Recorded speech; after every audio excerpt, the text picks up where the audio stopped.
ኣብ ህይወትኩም ገለ ሰባት ረኺብኩም ትኾኑ ኢኹም ንዓታቶም ክትጥምቱ ከለኹም ኣዝዮም ኢንቲሚዴቲንግ እዮም ወይ ድማ የፍርሕኹም። ኣካላቶም ርኢኹም ወይ ድማ ኣፒራንሶም ርኢኹም ኣይኮነን፣ ኣተሓሳስብኦምን ኣረኣእዮምን ንናይኩም ኣእምሮ ዶሚኔት ይገብር፣ በሊጹ እውን ይርከብ ይኸውን። እሞ እዞም ሰባት ዋላ ሓንቲ ዝተፈለየ ነገር ገይሮም ኣይኮነን። ናብ ሓደ ክፍሊ ውሽጢ ክኣትዉ ከለዉ ዝጭድሩ ዓይነት ሰባት ኣይኮኑን። ብዙሕ ግዜ ስቕ ዝብሉ ሰባት እዮም።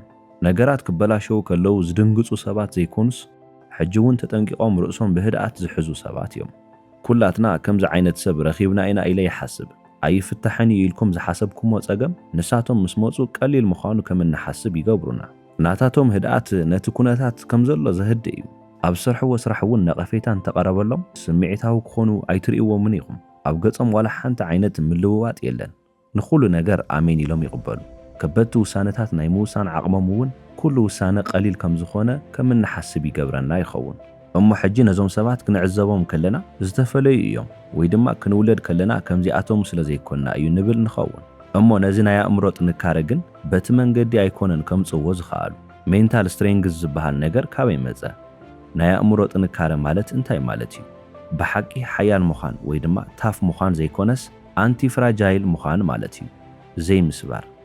እቲ ውሩይ ጸሓፊ ናሲም ታሌብ ኣንቲ ፍራጃይሊቲ ዝብል ሓደ ጽንሰ ሓሳብ ኣለዎ። ንወዲ ሰብ እናትረሮ ዝኸይድ ክስበር ዘይምኽኣሉ እዩ ይብል። እሞ ኣብ ዓለምና ሓያላት ዝበሃሉ ሰባት ከመይ ዓይነት ሰባት እዮም? ጥንካረ ክብል ከለኹ ናይ ኣእምሮ ጥንካረ እየ ዘመልክት ዘለኹ። ፍርሒ ዘይስምዖም ሰባት ዘይኮኑስ ፍርሒ ተሰሚዕዎም ምስቲ ፍርሒ እናሳዕስዑ ዝቕጽሉ ሰባት እዮም። ኩሉ ሰብ ሜንታሊ ስትሮንግ ክኸውን ይደሊ እዩ። ሜንታሊ ስትሮንግ ዝገብርዎ ነገራት ኣብ ተግባር ንምውዓል ግዚኡ ምስ መጸ ግን ምፍራሕን ምንቅጥቃጥን እዩ። ኣብ ቴሌቪዥን እንታይ ዓይነት ፊልሚ ምርኣይ ከም እንደሊ ኮፍ ኢልና ክንመርጽ ነውዕል። ነገር ግን ኣእምሮና ብኸመይ ክነማዕብሎ ከም ዘለና ብኸመይ ክነጠንክሮ ከም ዘለና ግን ተመራቢርናሉን ሓሲብናሉን ኣይንፈልጥን።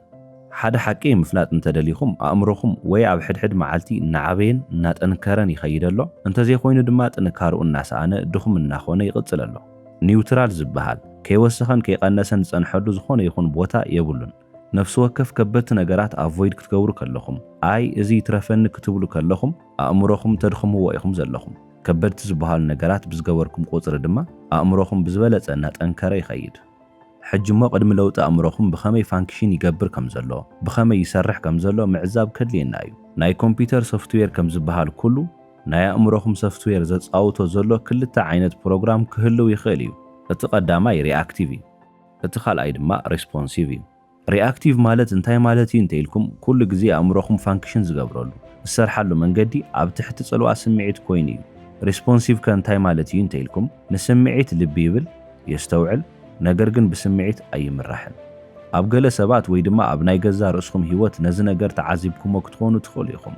ኣብ ዝተበሳጨኹምሉ ሰዓት ናይ ሕርቃን መሴጅ ንሓደ ዓርክኹም ወይ ድማ ናብ መሳርሕትኩም ትልእኹሞ ንጽባሒቱ ወይ ምስ ሰደድኩሞ ምስ ወዳእኹሞን የጣዕሰኩም። እዚ ማለት ሪኣክቲቭ ኦፐሬቲንግ ሲስተም ማለት እዩ። ንስኹም ትምርሑን ትዝወሩን ዘለኹም ብግዝያዊ ስምዒትኩም እዩ። ሓደ ሰብ ኣብ ዝተናደደሉ እዋን ድማ ትንፋስ ወሲዱ ህድእ ኢለ ጸኒሐ ክምልስ እየ ዝበለ ሰብ ሪስፖንሲቭ ኦፐሬቲንግ ሲስተም ዘለዎ ሰብ እዩ። ግዝያዊ ስምዒት ምዃኑ ልቢ ይብል፣ እቲ ስምዒት ክሳብ ዝሃድኣሉን ዝዝሕለሉን ይጽበ። ኒውሮፕላስቲሲቲ ዝበሃል ነገር ኣሎ። ኣእምሮኹም ብተደጋጋሚ እትገብርዎ ነገር ይዕዘብ እሞ ነቲ ኦፐሬቲንግ ሲስተም በቲ ብተደጋጋሚ እትገብርዎ ነገር መሰረት ይገብሮ። ስምዒታውያን ኮይንኩም ብዝቐጸልኩም ቁጽሪ ነዚ ስምዒታውነትኩም እናመዝገበልኩም ይኸይድ። ስለዚ ስምዒታዊ ናይ ምዃን ዕድልኩም ልዕል እናበለ ይመጽእ። ስምዒታውያን ክትኾኑ ትጽቢት ኣብ ዝግበረሉ ሰዓት ግን ስምዒትኩም ዓፊንኩም ሪስፖንሲቭ ንምዃን ክትፍትኑ፣ ህድእ ኢልኩም ንምምላስ ክትፍትኑ፣ ኣእምሮኹም እውን ነዚ ፓተርን የንብቦ እሞ ንዓኹም ብዝበለጸ ሪስፖንሲቭ እናገበረኩም ይኸይድ። ስለዚ ዘበሳጩ ነገር ብዝተደጋገመኩም ቁጽሪ ብዝበለጸ ነቲ ዘበሳጩ ነገር ናይ ምቁጽጻር ዕድልኩም ልዕል እናበለ ይመጽእ። ስለዚ ኣእምሮኹም ጸላኢኹም ወይ ፈታዊኹም ኣይኮነን፣ ንስኹም ዝበልኩሞ ነገር ጥራይ እዩ እናገበረልኩም ዝኸይድ። ኣእምሮኹም ዓብዪ ዝበሃል ናይ ዕምበባ ጋርደን እንተዝኸውን ሓሳባትኩም እቶም ዘርእታት ይኾኑ። ስለዚ እቲ ዘርእዎ ዘርኢ ነቲ ተምጽዎ ፍረ ይውስነልኩም። ሕጂ ድማ ብዛዕባ ፍርሒ ቁርብ ንዛረብ እስኪ። ሜንታል ስትሬንግዝ ማለት ናይ ኣእምሮ ጥንካረ ማለት ኣእምሮኹም ምጥንካር ማለት ብሓጺር ስፖርት ምስራሕ ማለት እዩ። ስፖርት ክትሰርሑ ከለኹም ኩሉ ነገር ፔይንፉል እዩ፣ ቃንዛ ኣለዎ። ጨዋዳታትኩም ይጭነቑ ወይ ድማ ይደኽሙ፣ ብተወሳኺ ድማ ኣዝዩ ዘሰልኪ እዩ። ከምኡ ዋላ እንተኾነ ግን ኣብ ሰውነትኩም ለውጥ እናረኣኹም ክትመጹ ከለኹም ዋላ እኳ እንተሰልከየኩም ዋላ እኳ እቲ ስራሕ ኣድካሚ እንተኾነ ዋላ እኳ ቃንዛ እንተበዝሖ ኣብቲ ነገር ብዝበለጸ ግዜኹም እናሕለፍኩም ትመጹ።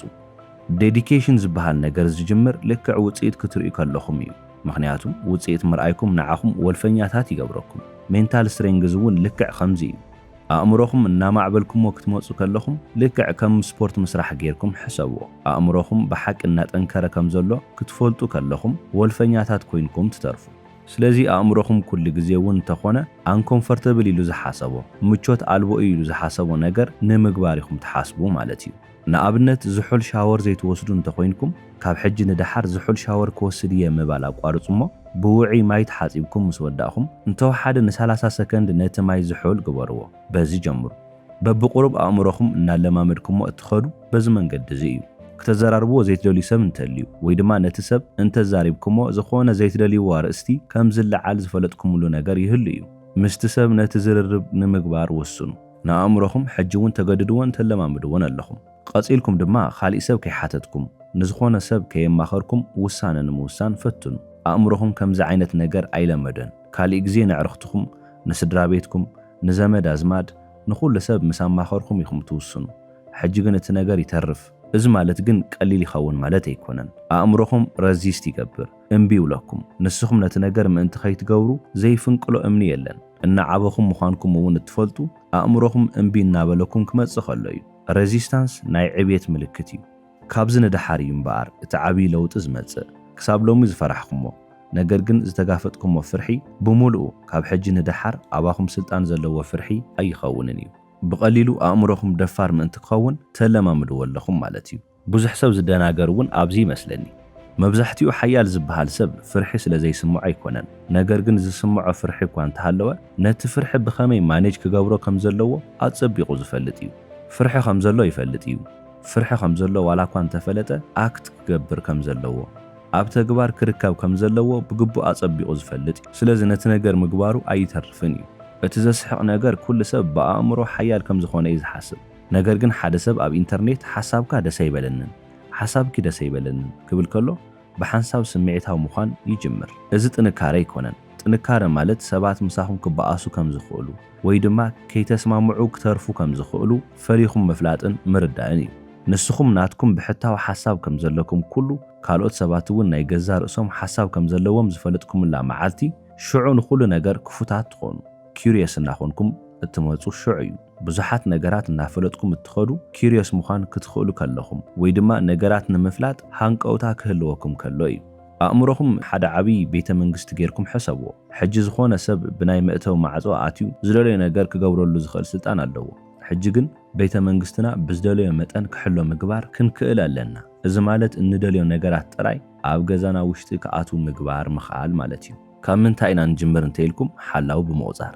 ስለዚ ንኣእምሮ ድማ ቫልዩና እንታይ እዩ? ኣብ ህይወት ዋጋ እንህቦም ፕራዮሪቲ ወይ ድማ ቅድሚት እንሰርዖም ነገራት እንታይ እዮም ኢልና ምሕሳብ ክንክእል ኣለና። ሓደ ሰብ ዝበሎ ነገር ስለ ዝተመቸወና ወይ ድማ ክስማዕ ከሎ ደስ ስለ ዝብል ጥራይ ነቲ ነገር ክንመርጽ የብልናን። ኩሉ ግዜ እትቆምሉ ዕላማ ኩሉ ግዜ እትቆምሉ ዋጋ ክህልወኩም ይግባእ። ነዞም ዋጋኹም ድማ መርትዖታት እናኣከብኩምሎም ትመጹ። ዝኾነ ሰብ መጺኡ ናትኩም ዋጋ ወይ ድማ ንስኹም ኣብ ህይወትኩም ዋጋ ትህብሉ ነገር ከናኣእሰልኩም ከሎ ሰለስተ ሕቶታት ትሓቱ። እቲ ቀዳማይ እዚ ሰብ እዚ ነዚ ርእይቶ ንምሃብ ብቑዕ ድዩ? ንሱ ካብ ዝተዛረበ ውሽጢ ሓቂ ኣለዎ ዶ? እንተለኸ ኣነ ክጥቀመሉ ይኽእል ድየ? እቲ ሳልሳይ ሕቶ ድማ እዞም ሕጂ ዝተዛረቦም ነገራት ዋጋ ምስ ዝህቦም ነገራት ሓቢሮም ይኸዱ ዶ? መልስታትኩም ኔጌቲቭ እንተኾይኖም ወይ ኣይኮነን ዝብል መልሲ እንተኾይኑ ንሳቶም ዝሃቡኹም ነቐፌታ ንሳቶም ዝሃቡኹም ርእይቶ ዋላ ሓንቲ ንዓኹም ዘይትንክፍ ቦዘር ዘይገብር ይኸውን። ብዙሓት ሰባት ኮንፊደንስ ዝጭድር ይመስሎም ወይ ድማ ከምዚ ክረአ ዝብል ይመስሎም።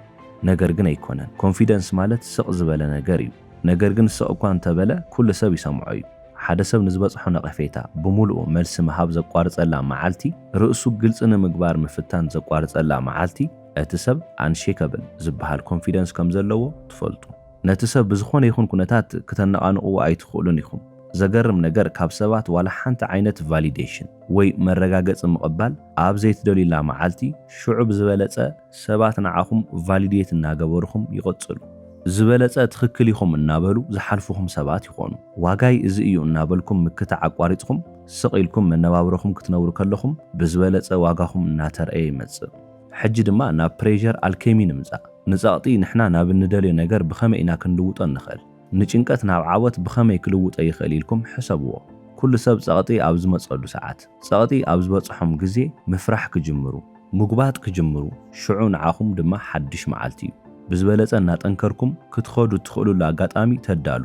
ጸቕጥን ዕንቁን እውን ብተመሳሳሊ መንገዲ ውሽጢ እዮም ዝሓልፉ። እቲ ቀንዲ ፍልሊ እንታይ እዩ እንተኢልኩም ጸቕጢ ከም ሕማቕ ነገር ይርአ፣ ዕንቁ ወይ ድማ ዳይመንድ ድማ ዋጋ ከም ዘለዎ ነገር ይሕሰብ።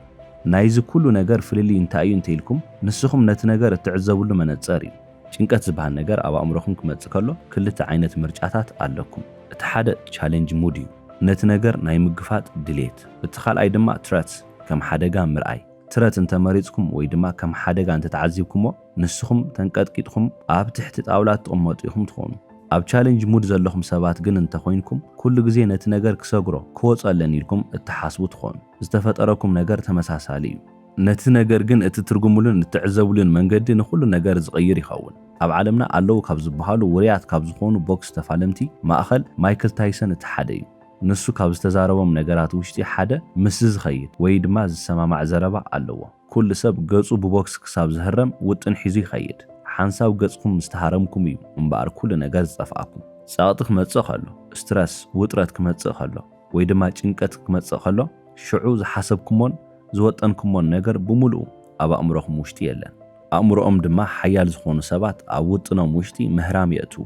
ገጸይ ብቦክስ ክህረም እየ ኢሎም ገና ሓሲቦም ተዳልዮም ዝንቀሳቐሱ እዮም። ስለዚ ገጾም ክህረሙ ከለዉ ኣይደናገጹን እዮም። ብኸመይ ዘይተጸበኽዎ ነገር በፂሕን ኢሎም ኣይሓስቡን እዮም። ዘጋጥሞም ፈተና ዘጋጥሞም መሰናኽል ብምሉኡ ናብ ቅድሚት ክፍጠሩ ካብ ዝኽእሉ ነገራት ኢሎም ዝምዝግብሉ ዳታ ካብ ምዃኑ ወፃኢ ካሊእ ዲዛስተር ወይ ዕንወት ወይ ድማ ኣዝዩ ዓብዪ ሕማቕ ዝበሃል ነገር ኣይኮነን። እሞ ፕሬዠር አልኬሚ ማለት እንታይ ማለት እዩ? ጸቕጢ ምልዋጥ ብኸመይ እዩ ዝከኣል እንተኢልኩም ጸቕጢ ምስ ምድላው ተደሚሩ ማዕረ ይኸውን ፐርፎርማንስ። ጸቕጢ ግን ብዘይ ምድላው በይኑ ዝኸይድ እንተኾይኑ ፓኒክ ራዕዲ ወይ ሽበራ ይመጽእ። ፓኒክ ሙድ ብዙሕ ሰብ ዝደናገጸሉ ነገር እዩ። ስለዚ ትቐንዲ ነገር ኣእምሮኹም ክንደይ ዝኣክል ድልው እዩ ዝብል ሕቶ እዩ። ጸቕጢ ከም ዝበጽሐኩም ትፈልጡ ዶ? ነቲ ጸቕጢ ተዳሊኹም ዶ? በቃ ነቲ ነገር እወ ኢልኩም ተመሊስኩም ዋላ ሓንቲ ጸቕጢ ንዓኹም ከቢድ ኣይኸውንን እዩ። ከቢድ ኣይኸውንን ክብል ከለኹ ቀሊል ይኸውን እናበልኩ ዘይኮነስ ከቢድ ዋላ እንተኾነ ክትሓልፍዎ ኢኹም እናበልኩ እየ። ኣዝዮም ሓያላት ዝበሃሉ ሰባትን ድኹማት ሰባትን ዝፈላለዮም ነገር ነፍሲ ወከፍ ብደረጃ ኣእምሮ ሓያል ዝኾነ ሰብ ዝመጾ ጸገም እናመዝገበ ልክዕ ከም መርትዖ ይጥቀመሉ። ስለዚ ካብ ሕጂ ንድሓር ርእስኹም ኣብ ከምዚ ዓይነት ዘጨነቕ ኩነታት ክትረኽብዋ ከለኹም ካብዚ ኩነታት ውሽጢ እንታይ እየ ክመሃር ዝኽእል? እዚ ነገር ብኸመይ ንዓይ ከጠንክረኒ ዝኽእል? ካብዚ ኩነታት ውሽጢ ብሓፈሻ ጠቓሚ ሓደ ነገር ውሰድ እንተዝበሃል እንታይ ክወስድ ይኽእል ኢልኩም ርእስኹም ሕተቱ። በቲ መልሲ ውሽጢ ርእስኹም እናጠንከርኩሞ ትመፁ። ናብቲ ቀጻላይ ነጥቢ ክንመጽእ ከለና ስትራቴጂክ ኣፓቲ ዲፕሎይመንት ይበሃል። ኣዝዮም ሓያላት ዝበሃሉ ሰባት ካብቲ ካሊእ ሰብ ዝፈልዮም ኣዝዩ ኣገዳሲ ነገር እዩ። መዓስን ንኸመይ ዓይነት ነገርን ክግደሱ ከም ዘለዎም ይፈልጡ። ናትኩም ኢሞሽናል ኢነርጂ ዝውደአልኩም ነገር እዩ። ስለዚ ንዝውዳእ ነገር ድማ ኩሉ ትኹረትኩም ኣውፂኹም ክትህቡ የብልኩምን። ናትኩም ትኹረት ናትኩም ስምዒት ምቕባል ዘይግብኦም ብዙሓት ነገራት ኣለዉ። ስለዚ ነዞም ነገራት ኣሕሊፍኩም ዋላ ሓንቲ ነገር ክትህቡ የብልኩምን። ንዝረኸብኩሞ ነገር ነዚ ትኹረትኩም ኢነርጂኹም እትህቡ እንተኾይንኩም ንሰብ ጥራይ ዘይኮነስ ንርእስኹም እውን ኣይትተርፉን ኢኹም። ስለዚ ንሰብ ክትድንግጹ ንሰብ ክትሓስቡ መሪጽኩም ኢኹም ማለት እዩ። ዝኾነ ሰብ ናትኩም ኣቴንሽን ናትኩም ትኹረት ክወስድ ኣይኽእልን እዩ። መብዛሕትኦም ሰባት ንኹሉ ነገር ማዕረ ዝበሃል ናይ ትኹረት መጠን ይህቡ። እዚ ድማ ኣዝዩ ኣድካም ዝበሃል ነገር እዩ። ገለ ነገራት ሙሉእ ትኹረትኩም ኣይደልዩ፣ ካልኦት ድማ ብፍጹም ኣይደልዩን እዮም። ንኣብነት ናብ ዩኒቨርሲቲ ቅድሚ ምእታውኩም እንታይ ክመሃረለኒ ኢልኩም እትሓስብዎ ሓሳብን መሳርሕትኩም ብዛዕባ ዝለበስኩሞ ክዳን ዝሃበኩም ርእቶን ማዕረ ክርአ ይግባእን። ኣብ ሚዛን ክተቐምጥዎ ከለኹም እቲ ቀዳማይ ዓብዪ ቦታ ክወስድ ይግባእ። መብዛሕትኡ ሰብ ግን ማዕረ ዝበሃል ናይ ኣቴንሽንን ናይ ስምዒትን ክፍፍል እናገበረ እዩ ኣብ ህይወት እናተሸገረ ዝመጸ። እዚ ማለት ስልችዋት ኮይንኩም ማለት ኣይኮነን፣ ነገር ግን ብዝበለጸ ስትራቴጂክ ኮይንኩም ዝጠቕመኩምን ዘይጠቕመኩምን ፈሊኹም ዝፈለጥኩም ሰባት ኢኹም። ንዘይጠቕመኩም ነገር ግዲ ምሃብ ክተቋርጹ፣ ምጭናቕን ምሕሳብን ክተቋርጹ፣ ሽዑ ንስኹም ፋንክሽን ምግባር ትጅምሩ። ምንቅስቓስኩም ከም ዘሎ ይፍለ። ብሓቂ ጠቐምትን ዝኾኑን ንዘድልይኹም ነገራት ዝበለጸ ሓሳብን ዝበለጸ ትኹረትን ንሃብኩም ትመጹ። ምስ ሰባት ገለ ከበድቲ ዝበሃሉ ዝርርባት ንምግባር ኣዝኹም ትፈርሑ። ነገር ግን ብዙሕ ዓይነት ዘስካሕክሕ ነገራት ኣብ ስልክኹምን ኣብ ቴሌቪዥንኹምን ምርኣይ ትመርጹ። እዞም ነገራት ብኸመይ ብማዕረ ደረጃ ክኸዱ ይኽእሉ? ኩሉ ግዜ ነዚ ጎንኹም ምስልጣን ከም ሓድሽ ምልምማድ እንተደሊኹም ኣብ ነፍሲ ወከፍ መዓልቲ ከተለማምድዎ ዘለኩም ጉዳይ ክኸውን እዩ። ሓደ ጉዳይ ተፈጢሩ እሞ ኣብቲ ጉዳይ ሪኣክት ክትገብሩ ኣለኩም ማለት ኣይኮነን። እቲ ነገር ምስ ተፈጠረ ርእስኹም ትዕዘቡ። ኣብዚ ነገር ሪኣክት ቅድሚ ምግባረይ እዚ ነገር ድሕሪ 5 ዓመት ንዓይ ዝርብሸኒ ጉዳይ ይኸውን ዶ ኢልኩም ምሕታት እዩ።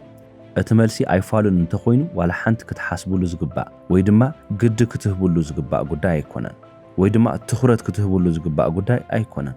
ቀፂሉ ድማ ኣብ ህይወተይ ዋጋ ዝህበሉ ነገር ድዩ ወይ ድማ ኣብ ህይወተይ ከም ሽቶ ዘቐመጥክዎ ነገር ድዩ ኢልኩም ትሓቱ። ሕጂ እውን ነዞም ሕቶታት እቲ መልሲ ኣይፋሉን እንተኾይኑ ወይ ድማ ኖ እንተኾይኑ መዓልትኹም ሰላማዊ ይኹን። ዋላ ሓንቲ ክትሓስቡ የብልኩምን፣ ክትጭነቑ የብልኩምን። ኤነርጂኹም ሴቭ ከም ዝተገበረ ወይ ድማ ከም ዝተቆጠበ ቅፅል ኣለዎ። ግዲ ምእንቲ ከሂበኩም ነዞም ነገራት ብምጥቃም ኣእምሮኹም ብዝበለፀ ምዕባይን ሓያል ምግባርን ትኽእሉ ኢኹም። ክሳብ መወዳእታ ስለ ዝተኸታተልኩም የቐኒየለይ ሰላም።